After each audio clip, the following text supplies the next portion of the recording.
When my officer husband Shane knocked me to the ground with a slap for his savior Carrie, despite my 3-month pregnancy. Suddenly, I woke up from my 8-year devotion to Shane.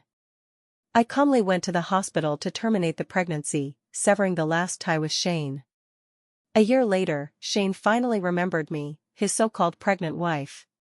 He came knocking on my door carrying large and small bags of gifts, wanting to see me and his child. I laughed. You divorced me and married another woman. Why should I keep your child to disgust myself? I've been reborn. Reborn into the day when my military officer husband Shane gave all the money I had saved for childbirth to his lifesaver Carrie to buy appliances. Watching as a large color TV, fridge, and washing machine were being moved into Carrie's house next door, I finally realized the money I had saved for childbirth was gone. It felt like a bolt from the blue. When I went to ask Shane for an explanation, I saw Carrie coquettishly collapsing into his arms. Seeing my husband so intimate with another woman made me tremble with anger. I stepped forward to demand where my money had gone, only for Carrie, still in Shane's arms, to answer me in a sickly sweet voice. Shane gave all the money to me to buy appliances. Looking at Carrie's smug face, I was furious beyond words. How can you be so shameless? Carrie burst into tears with a grievance, while Shane glared with fury, forcing me to apologize. Ever since Shane transferred Carrie to the military district to serve as his confidential secretary, everything had undergone a dramatic transformation. Shane frequently helps Carrie out, often buying rice and flour for her. Whether Carrie has a headache or a fever, Shane is always on call. Even in the middle of the night when thunder strikes, Carrie can knock on his door wrapped in a blanket and summon Shane to stay with her. As for me, his wife of 3 years, Shane treats me like air. Anger and resentment filled my heart, especially when I saw Carrie shamelessly throwing herself into Shane's arms right in front of me, his wife, as if taunting me. I grew even angrier. You shameless pair, filled with nothing but lust and promiscuity, I'm going to report you to the military leadership. As my words fell, Shane suddenly lashed out and slapped me hard across the face. The force of the blow sent me sprawling to the floor, my head slamming violently against the cupboard in Carrie's house. Blood gushed out as I lay on the ground, and a flood of bewildering memories surged through my mind. It turned out Shane had not only spent all the money I'd saved for having a child on buying appliances for Carrie. He had also given her the apartment allocated to me by my workplace. I had cried and made a scene, but it was all useless. Carrie was vicious and cunning, scheming to slander me at every turn. Shane only believed Carrie, and after another false accusation from her, he used the excuse of his elderly and frail parents needing care to send me back to his hometown thousands of miles away to look after them. I toiled tirelessly in the countryside, bearing children and caring for his parents, waiting endlessly day and night for our reunion. Shane climbed higher and higher in his career, yet never once considered bringing me back to him. It wasn't until his parents passed away one after another that I went to find Shane, only to realize I had long since had no connection with him whatsoever. From the moment he sent me back to the countryside, we had already divorced and become strangers. After sending me away, he couldn't wait to marry Carrie and held a grand wedding for her. He and Carrie were inseparable, deeply in love forever. Since Carrie couldn't bear children, the child I had painstakingly raised became theirs.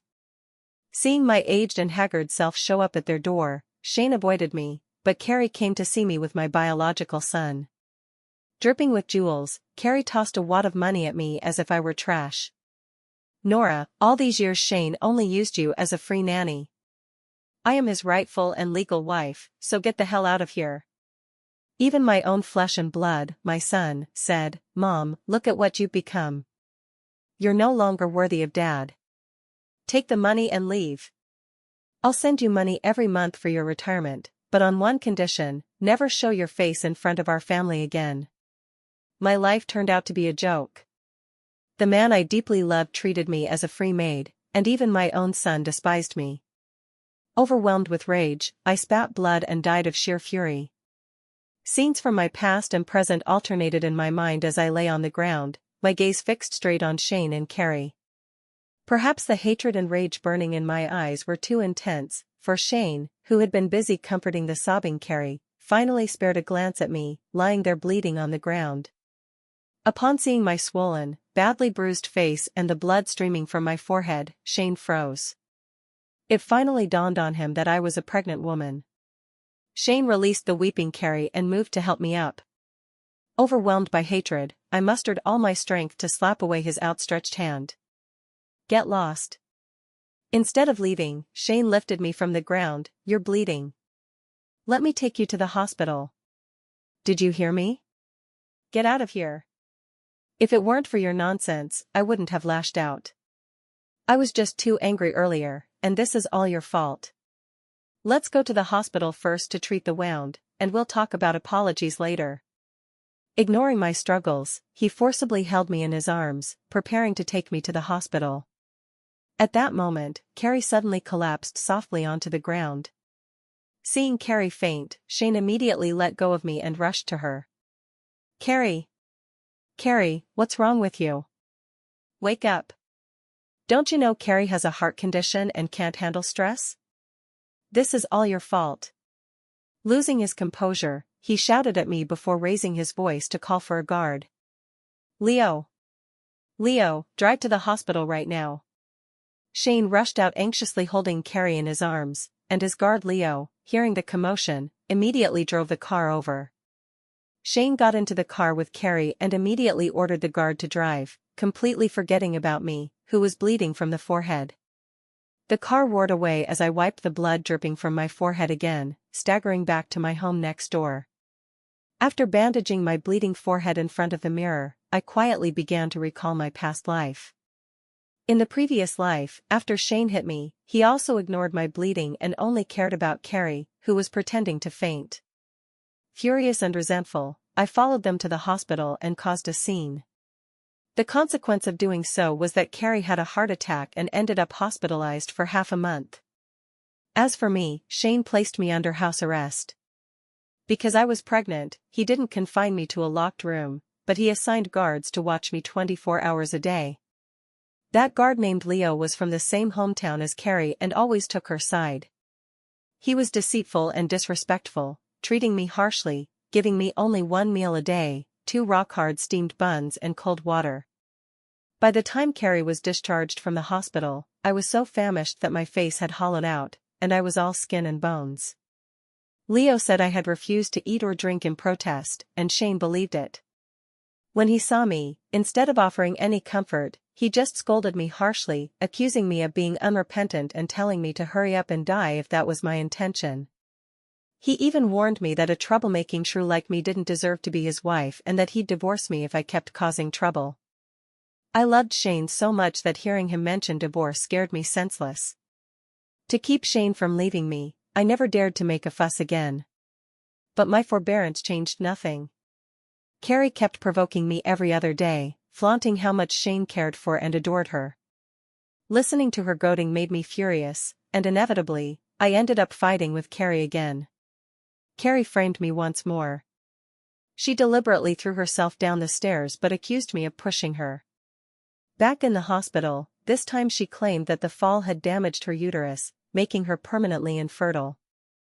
I explained to Shane that I didn't push Carrie and that she was falsely accusing me of staging it, but Shane didn't believe me. He told me I could face jail time for intentional injury. I was terrified.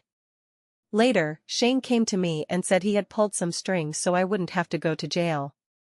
He asked me to go back to his hometown and take care of his parents, promising to bring me back once the matter settled after I gave birth. With no other choice, I agreed to Shane's suggestion.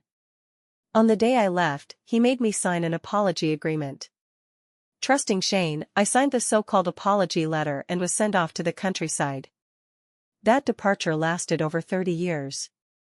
At first, I planned to return to Shane after giving birth, but his mother suffered a stroke and was left bedridden, needing care. To fulfill my duty to Shane by showing filial piety, I had to stay in the countryside. In all those 30 years, Shane only visited his parents a handful of times. My son was also taken by his side to be cared for, under the guise of easing my burden. It wasn't until I was on my deathbed that I learned the truth. The so-called apology agreement I had signed back then was actually a divorce agreement. Shane married Carrie just 3 months after sending me to the countryside. He even held a grand wedding for Carrie. And from then on, they treated me like a free servant, wasting over 30 years of my life. Thinking about this makes my blood boil. If I had another chance, whoever wants to be this old servant can go ahead, I won't do it anymore. As for the ungrateful child in my womb, I'll get rid of it. If Shane wants a divorce, I'll grant it to him. In this life, I'm going to leave these shameless people behind and live a life of my own. Since I'm leaving, I need to plan ahead and secure some benefits for myself first. The money I saved to have a child has already been used by Shane to buy appliances for Carrie. There's hardly any money left at home now. However, Shane's birthday is next month, and I had prepared a watch as his birthday gift. I can sell the watch first. Also, I haven't received my salary this month, and I won't be handing it over anymore. When Shane and I got married, I was overjoyed and prepared a pair of gold rings, but Shane thought they were childish and never wore them. Now it's convenient for me to sell those rings. This way, I can get quite a bit of money back, enough for my abortion and recovery. Now, the top priority is the house allocated by my workplace. In my previous life, the house allocated by my workplace was directly given to Carrie by Shane. There will never be such a good opportunity in this lifetime. I must sell the house first and get the money. Carrying the watch and gold rings, and ignoring the injury on my head, I rushed to my workplace without any regard for my appearance. Seeing me in this state, my boss was shocked and asked what happened. I didn't say much, just told my boss. I'm short on money right now, and I'm planning to transfer the house allocated to me. Could the leader help me find a buyer? The price is negotiable. I'm a well-liked person at work, getting along well with both leaders and colleagues. The leader agreed to help me ask, so I took the watch and gold ring to sell again. The watch was brand new and unused. I happened to come across a newlywed couple and sold it for 50 yuan less than what I had paid. I pawned the ring, which weighed a total of 18 grams, for less than 1,000 yuan. With the money from the watch and ring, I went to the hospital and directly sought out the gynecologist to explain my intention. After 5 years of marriage with Shane, I never got pregnant, and because of this worry, I often visited the doctor. We became very familiar. Seeing that I wanted to abort the child, the doctor tried earnestly to persuade me otherwise. But my mind was made up, though in the end, the doctor still refused to perform the surgery. She told me to get Shane's signature for the surgery. After all, Shane is now the boss. Without his signature, if I rashly abort Shane's child, she would be implicated and face disciplinary action. The abortion didn't happen, and I was in a terrible mood. On the way back, I thought about how to get Shane to sign. In my previous life, Carrie framed me, claiming I pushed her and damaged her uterus, making her infertile. As a result, Shane divorced me to marry Carrie. This time, I won't wait for Carrie to plot against me first. I'll strike preemptively to cement this incident and make Shane divorce me willingly. Only by getting the divorce will that ungrateful bastard naturally become nothing more than a pool of blood. Shane didn't return until 9 p.m. By then, I had already eaten, bathed, and was lying in bed. Feeling half asleep, I sensed something brushing across my face repeatedly, which inexplicably filled me with disgust and hatred. Without thinking, I swung my hand and slapped it hard. With a loud smack, my palm burned, and I was jolted completely awake. A clear handprint appeared on Shane's face. No need to ask, I was the one who struck him. At this moment, Shane glared at me with a livid expression. "Nora, have you lost your mind?" I had known Shane for a decade, and I had always been gentle, considerate, and eager to please him. This sudden slap left Shane's mood utterly imaginable. I rubbed my numb hand and said, "I just fell asleep and dreamed of being chased by someone." I couldn't tell if it was a dream or reality, so I lashed out. Shane naturally didn't believe my explanation, nor did I intend to make him believe me. He fumed. "I just wanted to check how badly you were hurt, and you had the nerve to pull a crazy act and hit me. Nora, you really outdid yourself this time." I felt a pang of regret looking at the handprint on his face.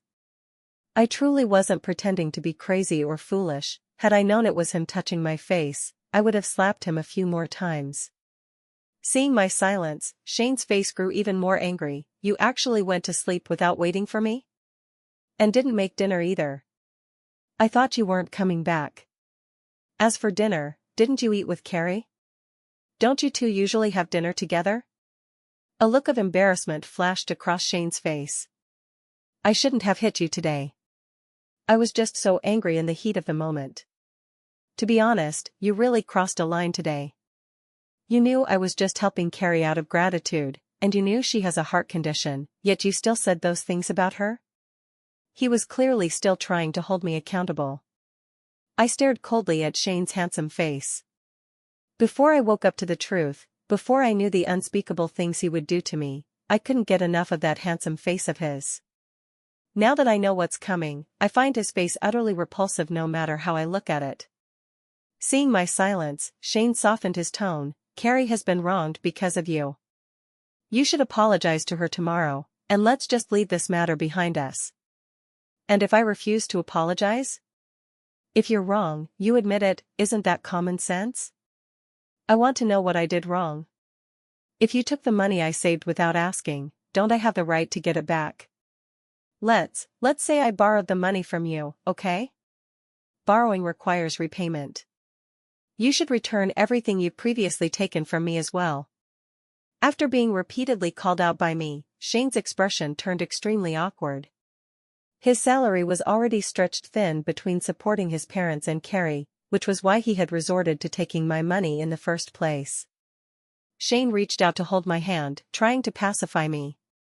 I pushed him away sharply. Shane, let's make this clear. Helping Carrie is your business, I won't interfere anymore. But you must return every cent of my money without fail. In the past, I never spoke up when he used my money, which led Shane to believe it was his right. Now seeing me so serious, he rubbed his nose and said, Nora, we are one as a couple. There's no such thing as what's mine is yours anymore. From now on, if you want to repay your debt of gratitude, I won't stop you. I also promise I won't cause trouble for Carrie or comment on whatever goes on between you two. All I ask is for you to return my money. That's it. Shane stared at me intently. What do you mean? Exactly what I said. From now on, we'll go our separate ways. If you want to take care of Carrie, do it yourself. Don't drag me into it. I have no responsibility or obligation to help you with Carrie. Every time I got angry and made a scene before, as long as Shane said a few soothing words to comfort me, I would immediately make up with him as if nothing had happened. This sudden change from the past made Shane's expression darken. Nora, do you realize what you're saying? As a military spouse, helping those in need is your duty. Then why haven't I seen you caring about other people in need? There are plenty around here who are worse off and need more help than Carrie. Why aren't you helping them? When I retorted like this, Shane was left speechless. His face turned cold as he let out a sarcastic laugh. What nonsense are you spouting now? I told you there's nothing between Carrie and me. She saved me back then, and I'm just repaying her kindness. I've heard it so many times my ears have grown calluses. I cut him off directly. Enough, I'm not interested in whatever's going on between you and Carrie, and I won't care anymore. I only have one demand, you must return my money. How can I return money that's already been given? Stop making unreasonable demands. Let me tell you, I know exactly what's bothering you, it's jealousy, isn't it? How many times do I have to explain before you'll listen? Shane was already extremely impatient, his tone turning much more severe. Nora, you'd better keep your petty thoughts to yourself. I will continue to help Carrie. If you refuse to behave and keep making trouble, don't blame me for being ruthless and divorcing you. In my past life, Shane threatened me with divorce, and I was terrified of losing Shane, terrified of losing his love.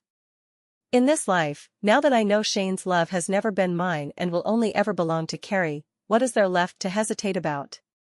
Without a moment's hesitation after his words, I nodded and said, fine, let's get divorced. My agreement to divorce left Shane utterly incredulous. He stared at me as if he'd seen a ghost. Nora, are you sure you want to divorce me? I'm certain, I nodded firmly. We'll get divorced tomorrow, but before that, you have to return all my money to me. Again, it's all about money. Is that all you care about? Is money the only thing in your eyes? Shane asked me through gritted teeth. Yes, money is the only thing in my eyes. Shane couldn't believe I was serious about divorcing him. You're completely unreasonable. Listen, Nora, don't think being pregnant gives you free rein to do whatever you want. I'm not doing whatever I please, the baby isn't an obstacle. Just sign the papers, and I'll go to the hospital tomorrow to get rid of it. Seeing my resolute expression, Shane took a few steps back. Nora, have you lost your mind? How could you even say something like not wanting the child? My firm stance on divorce left Shane stunned. In frustration, he slammed the door and left. He didn't return after that, nor did I pay him any mind. I simply lay back down to rest. The next morning, I was startled awake by knocking at the door. Shane's guard Leo stood at the entrance with breakfast, his face sullen. The chief sent me to bring you breakfast. Seeing Leo, my expression darkened, and I snapped, just put it there. Leo set the food on the table, his gaze lingering on my face. I glared at him coldly. What are you staring at? Now that you've delivered it, you can get lost. I'd always been kind to others and never put on airs, to the point where Shane's guards saw me as an easy target. Especially this Leo. He hailed from Carrie's hometown and was loyal to her, often subtly targeting me. Seeing me suddenly stand my ground like this, Leo was taken aback, but his shock quickly turned to fury. What's with your attitude? Last night you kicked the commander out to sleep in the office out of jealousy, and today, even after he ended up like this, you still refuse to budge? Listen here, Nora, you better rein it in, don't push the commander too far. Or you'll regret it when the consequences catch up with you. Are you threatening me? Who do you think you are? Just a lapdog by Carrie's side, and yet you act all high and mighty. I'm warning you, watch your tone. Push me too far, and I'll expose all the dirty little secrets between you and Carrie. With my words, Leo's face twisted in shock, and without another word, he hurriedly walked away. Leo's reaction surprised me. I only mentioned it because I remembered how he helped Carrie go against me in my past life. But judging by how panicked and fearful he looked, could there really be something shady between him and Carrie? I started to feel wary in my heart. After breakfast, I went back to the office to look for my supervisor, who told me that a colleague wanted my housing allocation quota. However, the buyer currently doesn't have much money and could only offer me $4,000. I know the house prices will rise later, so $4,000 is far too little. But I have no other choice, the house absolutely cannot fall into Carrie's hands cheaply. I agreed and took 4,000 yuan to give up my housing allocation spot to the other party. Since I'm divorcing Shane, I can't continue living here anymore. I'll have to quit my job too. Thinking about the developments 30 years later, I secretly formed a plan in my mind. I have to leave this place and head south to start a business, becoming one of the first to get rich. I mentally planned my quick return home. Pushing open the door, I was surprised to find Carrie sitting in my living room. Seeing me, Carrie flashed a sarcastic smile. Well, look who finally decided to show up. What are you here for? To check on you, of course. Shane beat you till you're black and blue and bleeding. As your neighbor, how could I not come see you? Carrie circled around me with a smile before lowering her voice menacingly. Why don't you just die? To think you'd play the reverse card and bring up divorce, dare you? If you actually divorce Shane, pigs will fly. Of course I dare to divorce, on the condition that you return my money. Let me tell you, Carrie, I have no problem with you and Shane having an affair. You can do whatever you want, but you must give my money back. What if I don't pay it back? If you don't, I'll report you and Shane for your adulterous affair to the military district. Let's see how you two manage to stay here after that. Carrie's face turned pale. How dare you? Why wouldn't I dare? Everyone knows about your questionable relationship with Shane these past 2 years. Shane pulled strings to transfer you here as his secretary, then used our family's money to support you.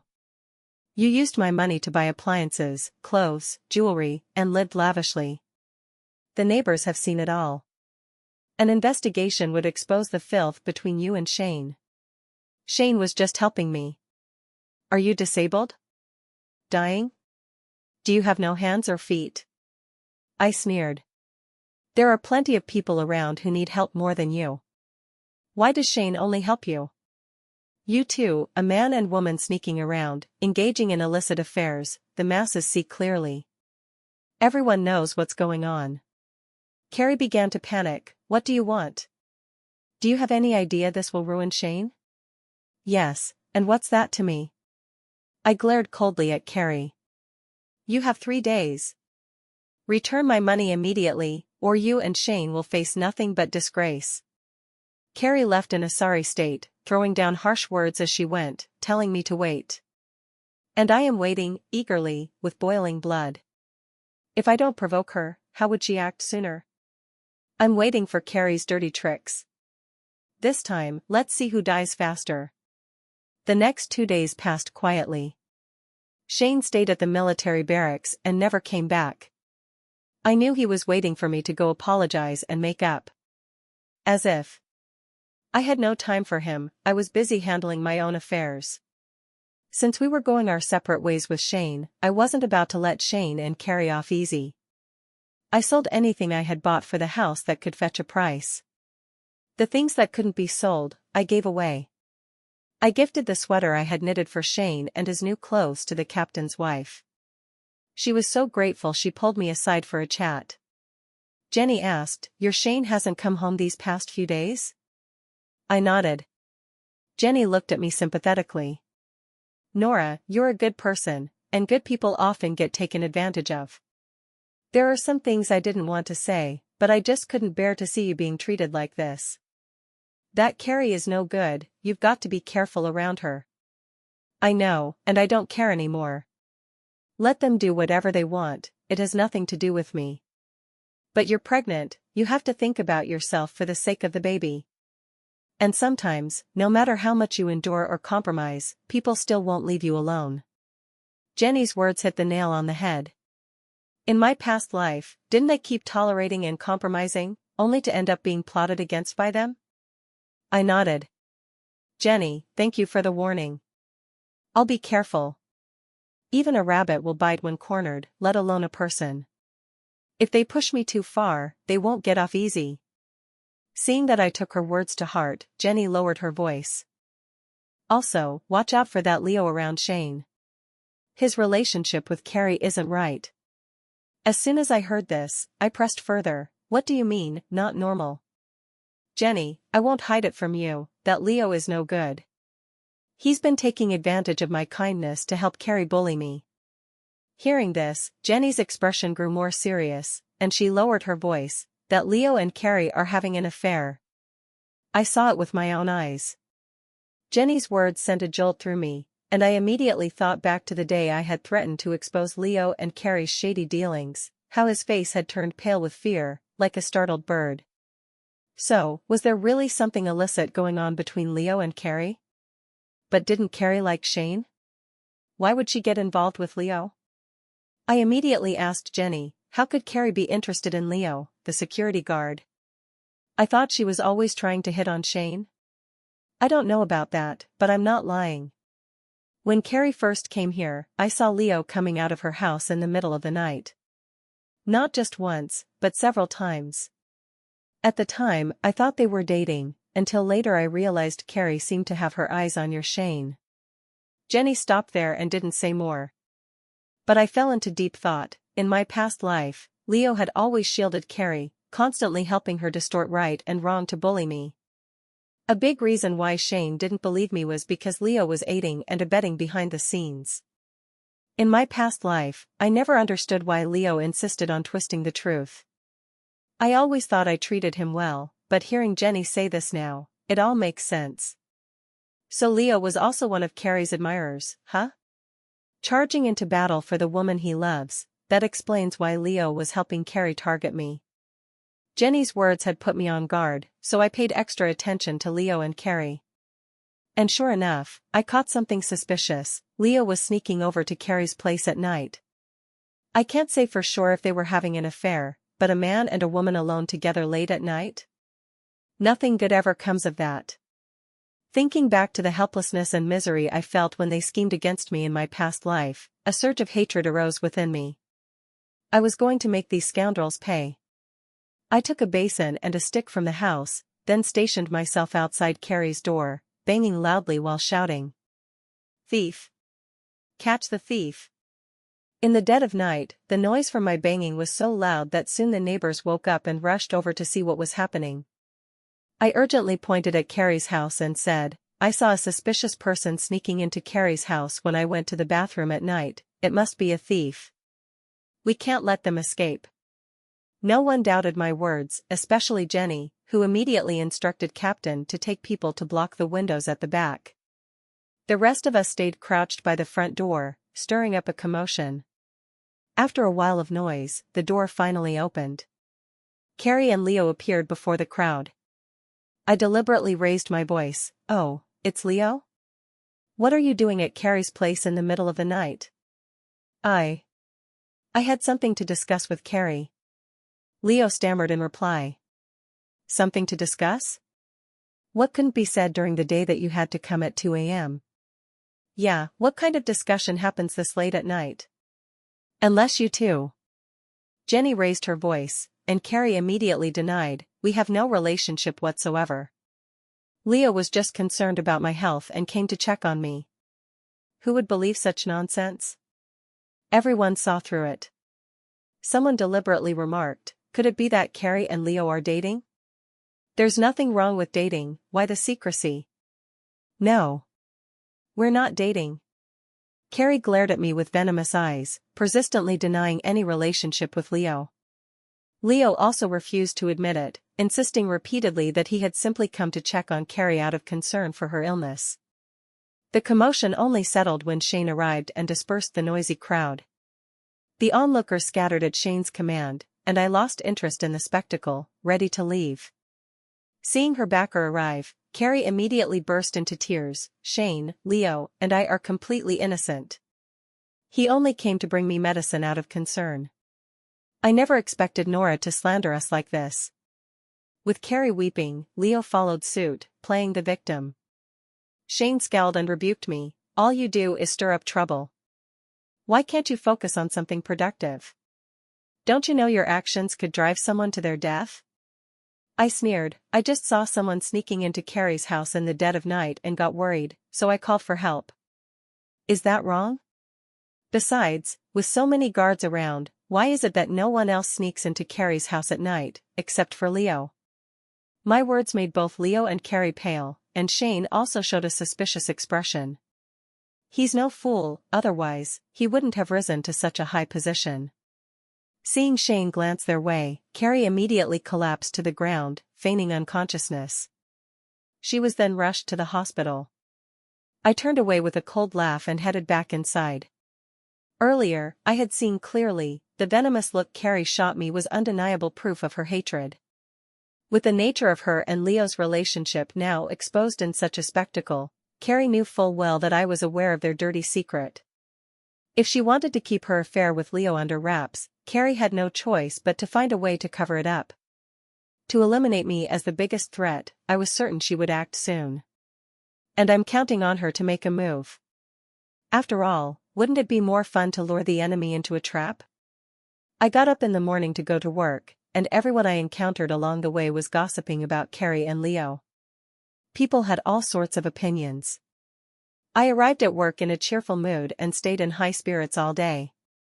At noon, Shane came to the office to see me and immediately started scolding me.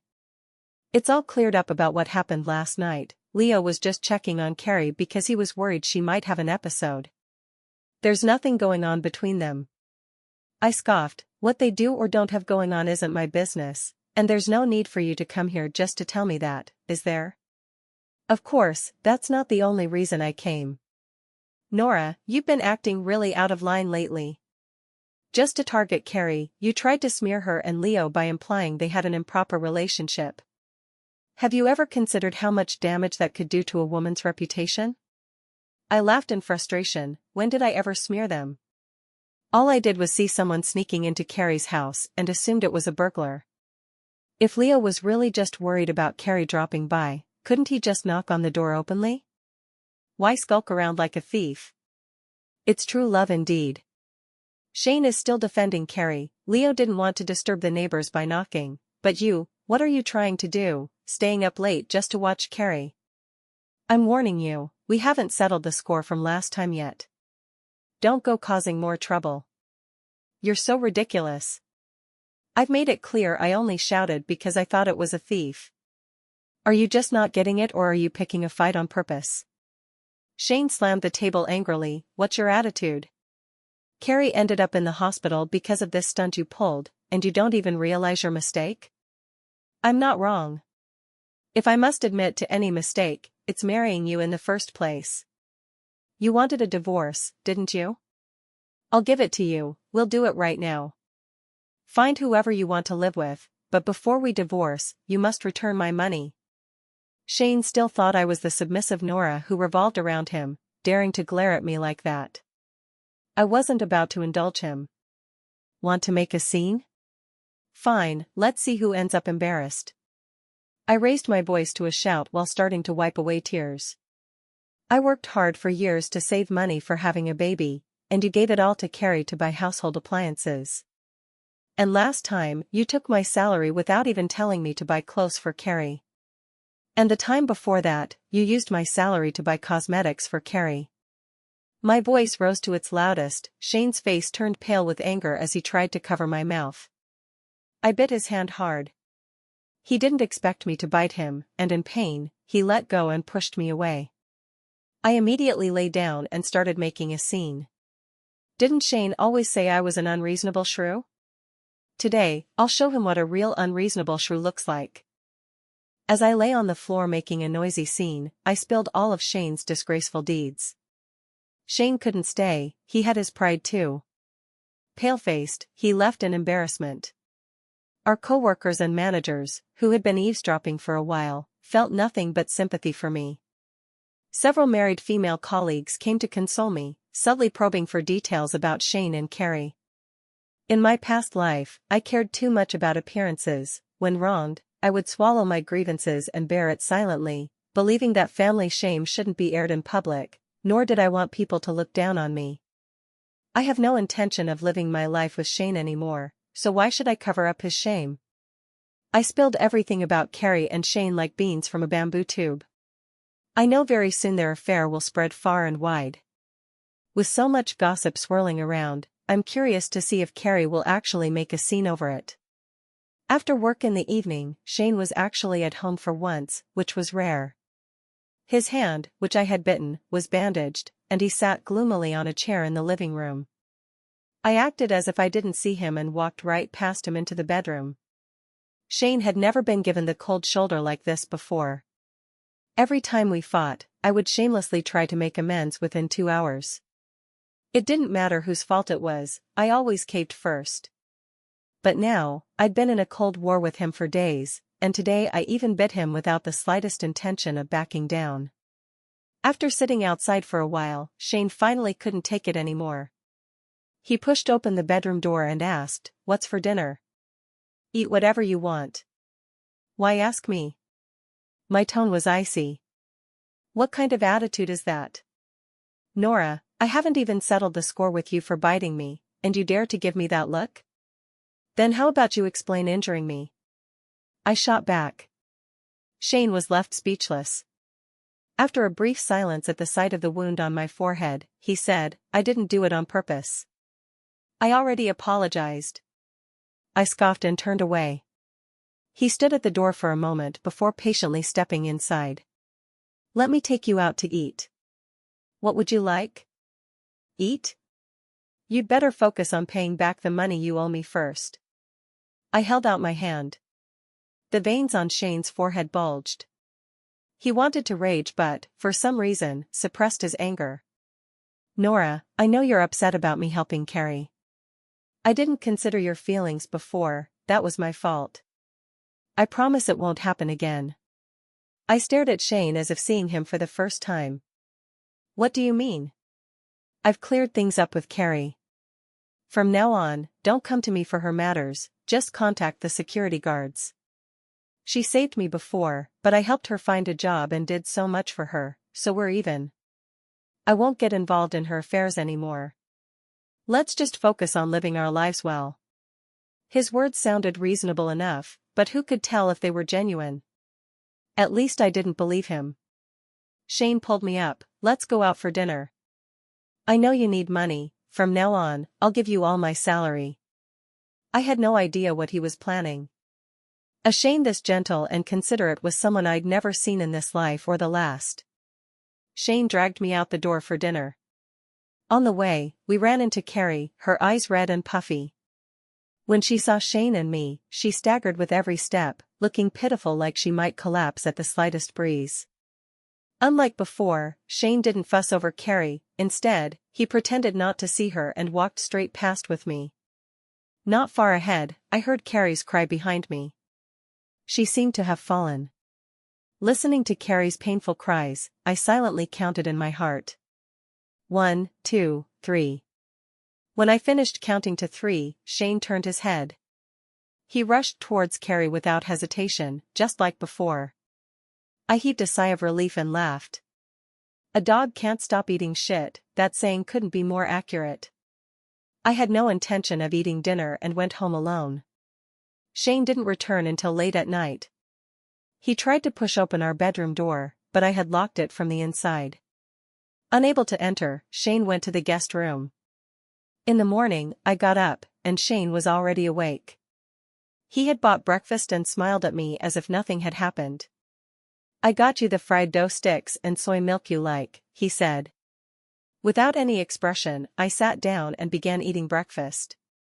Shane tried to explain, Carrie's health isn't good, she's severely anemic. I put down my chopsticks. Who are you trying to disgust first thing in the morning? Shane was taken aback by my icy demeanor. He moved his lips to speak, but I cut him off. Don't talk to me about irrelevant people or things, I'm not interested. It ruins my mood. Shane wanted to lose his temper but suppressed it with visible effort. He even tried to explain, Nora, I can't just ignore her. She saved me once, if it weren't for her, I'd have died. I owe her my life. I've heard this meaningless drivel too many times. I set down my chopsticks. Who you choose to help is your business. I don't care. No need to keep harping on about owing her a life. If it's really such a dilemma, why not pledge yourself to her? I'm all ready to go with you to the Civil Affairs Bureau anytime. With that, I stood up and walked away. Shane stayed seated, staring at my retreating figure. I had no idea what he was thinking, it didn't matter anyway. Before this, in my past life, I'd already been neglected and abandoned by him like this. When I got off work in the evening, Shane came to pick me up. He had bought groceries and cooked dinner himself, only to realize while cooking that a lot of things were missing. The pots, pans, and tableware I'd paid for were all gone, only the items Shane had bought remained. He acted as if he'd made a groundbreaking discovery. Nora, it seems like we're missing quite a few things at home. Yes. There were too many things, and since we didn't need them all, I gave some away.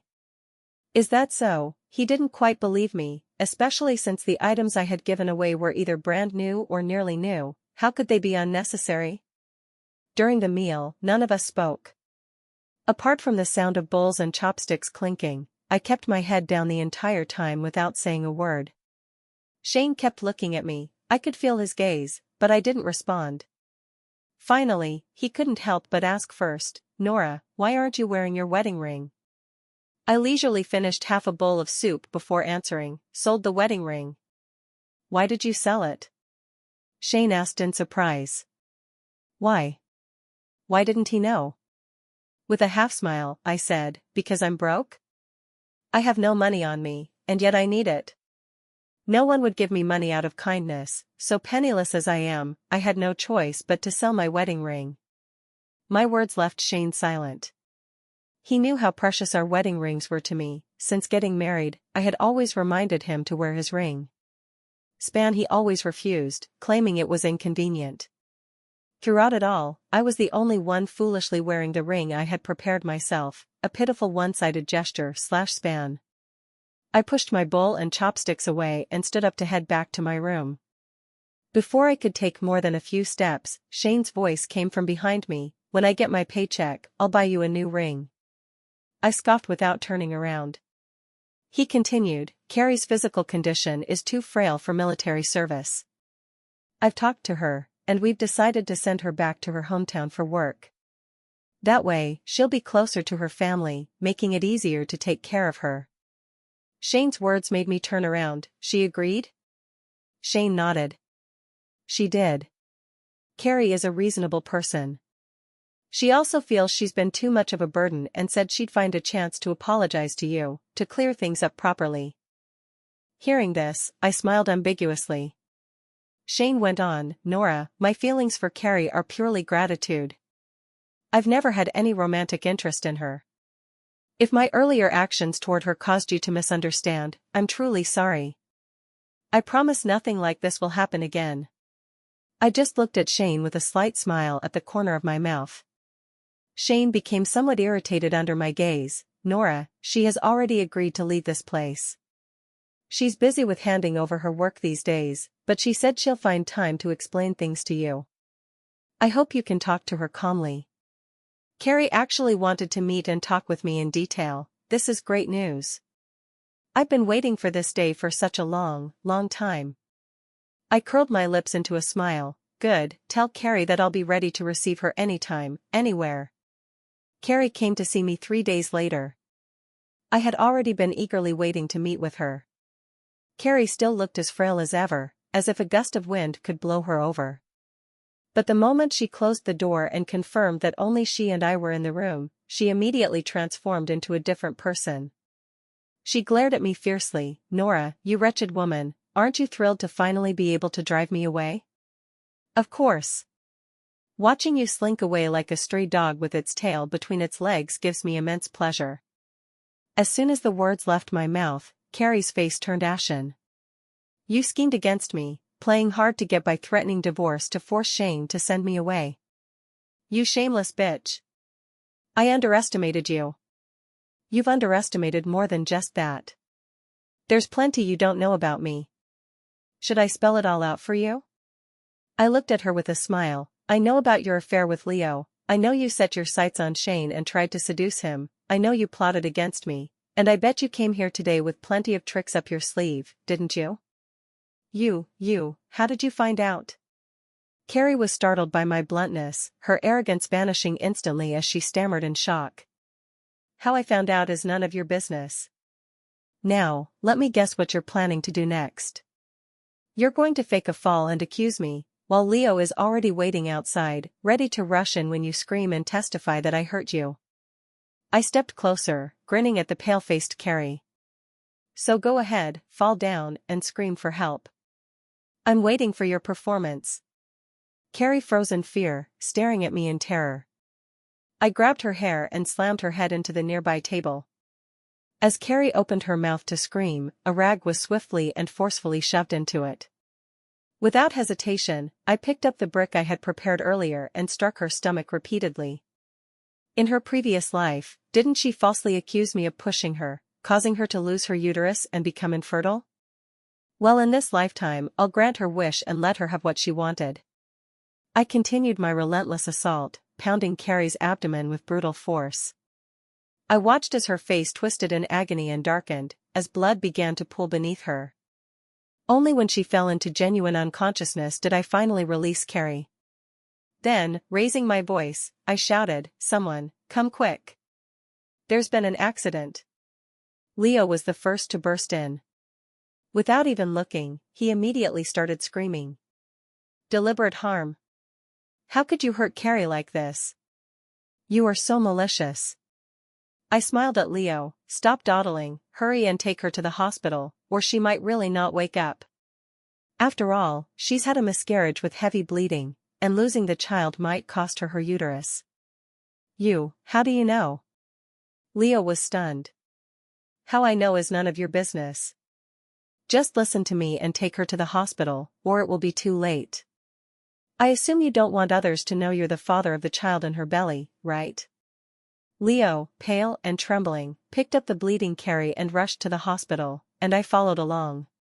Carrie's uterus could not be saved. It was removed, just as it had been in her previous life. Throughout the entire process, Leo waited outside the operating room, his face ashen. I crossed my arms, watching Leo with a constant grin. After several hours of surgery, Carrie was wheeled out of the operating room unconscious.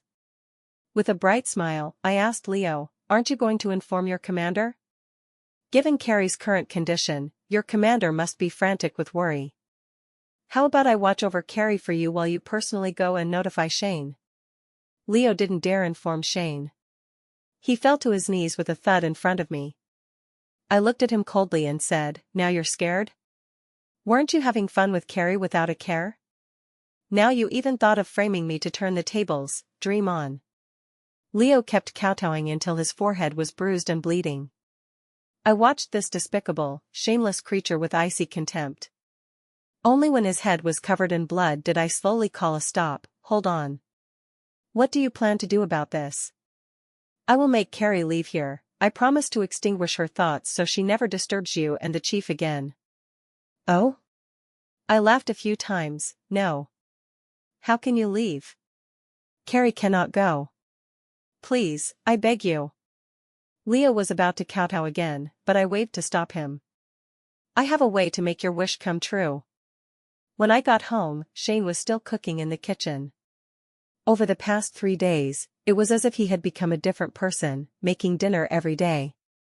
Seeing me return, Shane gave me a smile. "Wait 2 minutes, the meal will be ready soon." I poured myself a glass of water and drank it slowly while Shane busied himself arranging the dishes. He scooped a large bowl of rice for me and said, "Eat more. Pregnant women have bigger appetites, from now on, you should have 2 bowls." I silently took it and began eating with my head down as Shane eagerly served me dishes. After quietly finishing most of the bowl, Shane finally spoke up, "So, Nora, has Carrie come to see you?" "I did." I nodded. "What did you say to each other?" "Nothing much." I continued eating. Not getting the answer he wanted, Shane tried to probe indirectly. "Did she mention when she plans to leave?" "You'll have to ask her that, I don't know."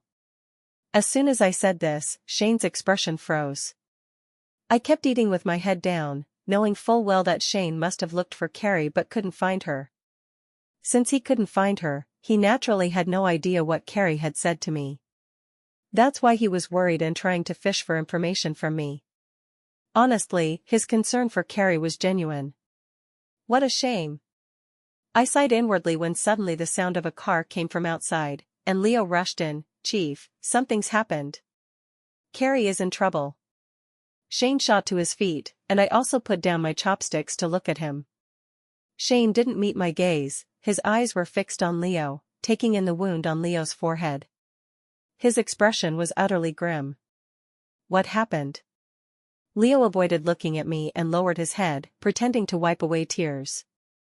"Something terrible. She had her uterus removed and is now lying unconscious in the hospital." "Commander. Carrie, she's in such a tragic state." Shane looked incredulous at Leo's words. How could this be? How could something like this happen out of the blue? "Commander, you should hurry to the hospital and see for yourself." As Leo's voice trailed off, Shane turned and strode toward the door.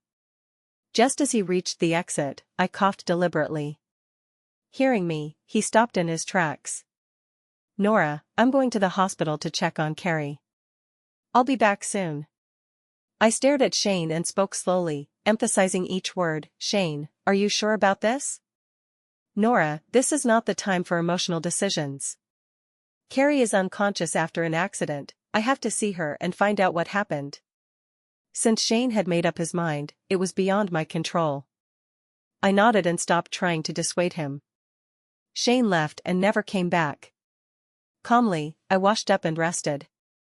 Before going to bed, I checked my savings, only 5,000. That amount was far from enough to start a business down south. The next morning, I was jolted awake from my sleep. Opening my eyes, I saw Shane already rushing to my bedside. He grabbed my collar and yanked me up from the bed. "You have a wicked heart. Nora, how could you be so cruel and shameless? Why would you do this to Carrie? She was already planning to leave, why couldn't you just let her go?" Shane's grip was so tight I could hardly breathe. I clawed at his hand a few times, and only when he felt the pain did he finally let go of me. "Nora, you've let me down so much. How could you do something so outrageous? You might as well prepare for jail time." I didn't say a word, just stared at Shane. Indifferently. I waited until his outburst subsided before speaking to him. "You don't want to hear my explanation? What is there to explain? You did such a terrible thing to her, inflicted such pain on her. As a woman, don't you know the agony of infertility? You make it impossible for me to forgive you." "Fine, then don't forgive me, Shane. If I've done wrong, let me go to jail." "You're so stubborn. Utterly stubborn. Don't you feel even the slightest bit of guilt or regret right now? Carrie is completely innocent." He yelled at me for a while longer until he was completely exhausted and finally stopped. "Nora, what are you going to do now? What's your plan?" "I'll leave it all to the police to handle." "If you leave it to the police, you're finished. Nora, this is a crime. You'll be sentenced." "Good, then let me be sentenced. I'm not afraid anyway." "You're just so stubborn." Shane angrily kicked over a chair in his rage. He punched the wall a few more times. I watched him coldly, waiting for him to speak up. In my past life, he was the one who initiated the divorce with me, and it would probably be the same in this life. Sure enough, after venting his anger for a while, Shane calmed down. "Nora, I don't want you to go to jail. Do you know that? I don't want you to go to jail." "Yeah, I don't want to go to jail either," I nodded. "This time, you were wrong. You must admit your mistake. Go and apologize sincerely to Carrie." "And then? Just apologize?" I pressed. "Of course not," he said. "You hurt Carrie, this is serious. You can't just walk away without doing anything, without making amends." "How should I make amends?" "First, go hide in the countryside for a while. I'll handle Carrie. Stay away for now, and once I've calmed her down, I'll bring you back." The exact same words as in my past life. He didn't mention divorce at all, just had me sign an apology letter and sent me to the countryside to wait out the pregnancy until things blew over. I couldn't help but laugh. "Fine, I'll do it." Shane quickly brought the apology letter for me to sign. I knew it was actually divorce papers but didn't bother reading it before signing. Seeing my signature, Shane sighed in relief. "Nora, pack your things. I'll take you away." I nodded. "I don't have any money. Can you give me what's mine?" Shane agreed. I'm not sure where he got the money, probably borrowed it, but that same evening, he handed me $2,000. I tucked the cash close to me, and on the day I left, Leo gave me another $3,000. It was the money Carrie had swindled from Shane, money that should have been mine all along. Now that things have returned to their rightful owner, I accepted them without any burden.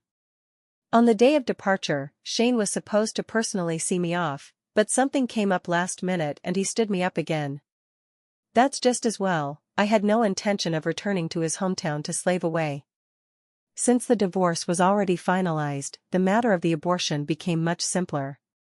I went to the hospital to get rid of the unwanted fetus in my belly, then after resting for a month, I took 10,000 yuan and headed south by train. The days of striving alone were both painful and joyful, living for myself made me give it my all. I wasn't afraid of hardship or exhaustion, my sole focus was making money. After a year of hard work, I finally managed to acquire my own shop through my own efforts. While purchasing wholesale goods, I bumped into someone I once knew, a distant cousin from Shane's hometown, whom I had met only briefly before. Shane's distant cousin was very surprised to see me. "Nora, what are you doing here?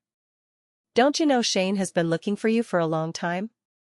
I quietly looked at Shane's distant cousin as she told me that Shane's mother had an accident and was now paralyzed, needing someone to take care of her. Then she called Shane, and only then did Shane realize I hadn't gone back to his hometown. Shane's distant cousin asked me, "Why did you come south to do business?" I smiled faintly and said, "Hasn't Shane told you about this?" "You'd better ask him, he knows more." "And what about your child? You must have given birth by now, right? I remember you were pregnant back then, and Shane said you were several months along when you left." "The child died." "There is no child anymore." Shane's cousin's eyes widened in shock. I hurriedly attended to other customers and didn't continue the conversation with her. I never expected Shane to find me. After closing up for the night, he suddenly appeared. Holding bags of stuff in his hands, he called out affectionately, just like before, "Nora." I glanced at him indifferently, and he forced a smile. "I heard you were here, Nora. Why did you come here without saying a word? I had such a hard time tracking you down. Why look for me? Didn't you get married? Shouldn't you be staying happily ever after with Carrie? Why think of finding me now?" Caught red-handed, Shane flushed with embarrassment, even he felt ashamed. "Nora, I didn't mean to deceive you. It's just that Carrie was in such a terrible state at the time, and she kept insisting it was your doing. I didn't want you to go to jail. For your sake and the baby's, I had to resort to this desperate measure, agreeing to divorce you and marry her. I never intended to marry her, it was just a temporary solution. I just couldn't bear to see you behind bars, couldn't stand to watch you suffer." I couldn't help but laugh. "Shane, do you really think I'd believe you? Do you still take me for that same fool I was before?" Shane's expression shifted repeatedly as he offered his first humble apology. "Nora, I'm sorry. I was wrong. I was truly wrong." "Fine, if you're here to apologize, I've heard it. But whether I accept it or not is none of your concern. Now, leave." "Nora, I want to see our child. I brought gifts for the baby." That line made me burst into laughter, tears streaming down my face. Shane looked at me helplessly as I laughed for what felt like ages. It was just too absurd. When I finally caught my breath from laughing, I said, "Shane, where on earth did you get the confidence to think I'd bear your illegitimate child?" Watching his face turn from red to pale was utterly amusing, and I couldn't help laughing again. "You're really dreaming big, aren't you? Divorcing me to marry your beloved Carrie, having me, completely in the dark, bear your children, carry on your family line, take care of your parents, and slave away for you my whole life. Don't you think you're utterly shameless?" "I'm not. Don't deny it. Otherwise, why would you marry Carrie? Why were you in such a hurry to send me away? Why did it take you over a year after I left to think of contacting me?